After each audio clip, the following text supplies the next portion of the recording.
Look around you. Right now, what do you see? Maybe it's the white walls of your room, the blue light of your phone screen, or the black casing of your laptop. We think of color as just decoration. It's aesthetic. It's what makes things look nice. But what if I told you that color is actually a language? A silent, invisible language that is constantly speaking to your brain, and more importantly, controlling your behavior, without you ever saying a word. Why do fast food chains almost always use red and yellow? Why do banks love the color blue? Why does a red light instantly make your heart beat just a little bit faster? According to a massive analysis of over 132 years of research involving 40,000 people across 64 countries, science has confirmed something pretty wild. Color isn't just in your eyes. It's in your biology. Today, we are going to decode the psychology of color. We're going to look at how hues shape your emotions, how brands use them to hack your wallet, and how you can use this science to change your life. I'm your host, and this is this channel. Let's dive in. To understand why color affects us, we have to go back to the beginning. Not just your childhood, but the evolutionary beginning. Research shows that color perception starts in the visual cortex, but it doesn't stop there. The information travels deep into the nervous system, hitting the amygdala and the limbic system, the parts of your brain responsible for emotion and survival. Here's the kicker. This happens largely outside of your conscious awareness. You don't decide to feel a certain way about a color, your body just reacts. Think about the color red. Physiologically, red is a powerhouse. Studies show that looking at red can actually increase your heart rate and raise your blood pressure. Why? Because biologically, red is the color of urgency. It signals dominance. In nature, it signals danger or a threat. It mobilizes your sympathetic nervous system, the fight or flight response. Now switch gears. Think about blue. Blue does the exact opposite. It lowers heart rate and reduces cortisol, the stress hormone. It activates the parasympathetic nervous system, which is all about rest and recovery. And then there's green. Green sits right in the middle. It's linked to balance and relaxation. This is known as wavelength theory. Long wavelengths like red and orange are arousing. They wake you up. Short wavelengths like blue and green are calming. They slow you down. This isn't just art theory, it's neurobiology. And once you understand this, you start to see why the world is designed the way it is. Let's break down the big three colors and what they are secretly whispering to your brain. First up, red. Red is the double-edged sword of the color spectrum. It's associated with passion, love, and energy, but also anger and danger. It's a high arousal color. That's why you see it on clearance signs and buy now buttons. It creates a sense of urgency. Next, blue. If red is the accelerator, blue is the brakes. Blue is universally linked to trust, stability, and security. Look at the apps on your phone. Facebook, LinkedIn, Twitter, Zoom. Look at your credit cards. Chase, Amex, PayPal. Why is the financial sector drowning in blue? Because they are asking for your money. They need to say, we are stable, we are secure, you can trust us. If a bank used bright orange or chaotic red, your subconscious might scream, danger. But blue says, relax, we've got this. And finally, green. Green is the color of growth, healing, and nature. It's become the universal symbol for go, for correct, and for healthy. But it's not just the hue, it's the saturation. Research shows that lighter colors generally get more positive feedback, and saturated, vivid colors trigger stronger emotions than muted ones. Dark, muddy colors? They are often linked to negative emotions. So, it's not just about picking blue, it's about picking the right blue. Now, let's talk about how companies use this against you. Or, well, for you, depending on how you look at it. The marketplace is where color psychology moves from theory to cold, hard cash.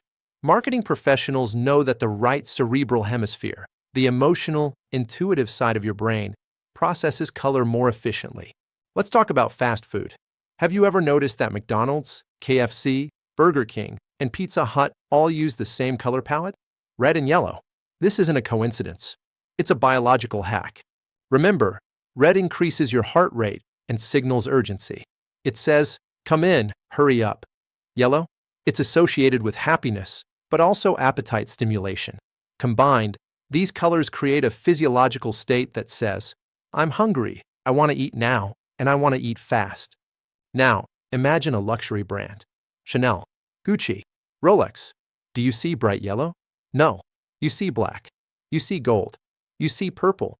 Black represents sophistication, power, and exclusivity. Gold signals value.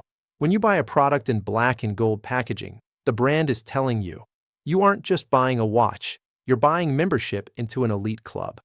This even works on price perception. Studies show that we perceive identically priced products differently based solely on color. Red packaging screams value, discount, while muted, earth tones scream natural, premium. Next time you're in a store, look at the lighting. Is it warm? That makes you feel comfortable, like you're in a living room, perfect for browsing expensive clothes. Is it cool and bright? That helps you see details, but it feels clinical, better for pharmacies or tech stores. They are literally setting the mood for your wallet. So, is this universal? Does everyone on Earth see red and think danger? Well, yes and no. One of the most fascinating findings in color psychology is the tug-of-war between biology and culture. We know that biologically, the physiological reaction to red or blue is remarkably consistent across 64 countries and over a century of research. But meaning is learned. Take the color white. In the West, white symbolizes purity, cleanliness, and celebration, like a wedding dress. But in many Eastern cultures, white is the color of mourning. It's worn at funerals. Or look at red again. In the US, red on a stock market graph means you're losing money. In China, red signifies luck, prosperity, and rising stocks 28. This is called the color in context theory. A red light means stop. Red lipstick means romance. The wavelength hasn't changed, but the context has flipped the script. So, while our brains are hardwired to react to the energy of a color, our culture teaches us how to interpret that energy. This isn't just about selling burgers or buying stocks. This science is actually saving lives. Healthcare is perhaps the best proof we have that color psychology works. Hospitals used to be stark white or terrifyingly sterile. But now, designers are flooding hospitals with greens and blues. Why? Because research shows these hues reduce anxiety and lower blood pressure. In recovery spaces, green reduces stress hormones, which is critical because stress actually suppresses your immune system. By painting a wall green, a hospital isn't just decorating. They are creating a therapeutic intervention. And this brings us to your environment. Let's talk about your bedroom. If you are struggling with sleep, look at your walls and your lights. Blue-toned environments and cool colors generally promote relaxation and sleep onset. But be careful with light. Cool light wakes you up, but cool paint colors calm you down. Conversely, a bright red or yellow bedroom might be inhibiting your ability to wind down. Okay, we've covered the science, the marketing, and the culture. Now, I want to give you a cheat sheet. How can you use color psychology to hack your productivity, your mood, and even how people perceive you? Hack number 1, the productivity protocol. If you need to do deep, analytical work, spreadsheets, coding, writing, surround yourself with blue. It promotes focus and calm concentration. But if you are brainstorming or doing creative work, you want warm colors. Orange and yellow stimulate creativity and energy. Pro tip: you don't need to repaint your house. Just change your desktop wallpaper or get a colored lamp. Hack number 2, the wardrobe signal. Your clothes speak before you do. Wearing red conveys confidence, passion, and assertiveness. Studies even suggest that wearing red can improve performance on physical tasks. Wear this when you need to be the alpha in the room. Wearing blue conveys trust and professionalism. There's a reason it's the uniform of the business world. Wear this to a job interview. Hack number 3, the mood shift. Pay attention to lighting temperature. In the morning, you want cool, blue-white light to wake up your brain. In the evening, switch to warm, amber light to help produce melatonin. We live in a visual world. From the moment you open your eyes to the moment you close them, you are swimming in a sea of color. For a long time, we thought color was just background noise. But the science is clear. It's not noise. It's a signal. These hues are shaping your heart rate, your stress levels, your purchasing decisions, and your emotional state. The consistency of these effects across 128 years of research tells us that this is a deep biological truth. But here is the most important part. Now that you know the language, you don't have to be a passive listener. You can speak it. You can choose the colors that surround you. You can curate your environment to reduce stress. You can wear the colors that project who you want to be. The invisible language of color is powerful, but now it's visible to you. I want to hear from you. Look around your room right now. What is the dominant color, and how does it make you feel? Do you focus better in blue rooms? Do you get hungry when you see red? Let me know in the comments below.